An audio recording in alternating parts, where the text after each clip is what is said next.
One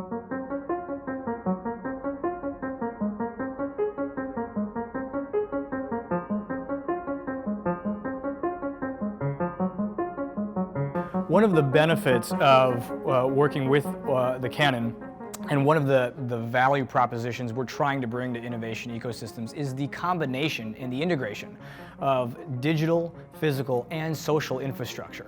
All three of those elements are really critical to enabling startups and entrepreneurs to succeed. They need a place to work that is conducive to the type of culture and environment that in which entrepreneurship thrives, that can stimulate ideas, where you can interact and intersect and collide with different people, maybe within your industry, maybe outside of it, investors, mentors, etc., where they can feed off of others' ideas. We have those spaces.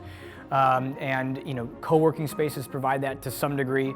Some incubators have spaces that provide that to some degree, and we take all those models and kind of combine the best elements of all the other physical models that are out there in our spaces.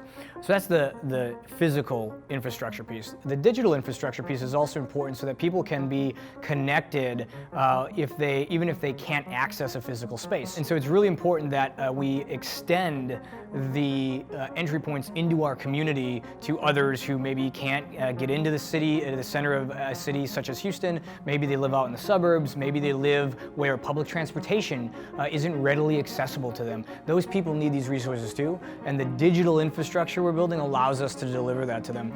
And then perhaps the most important part is social infrastructure.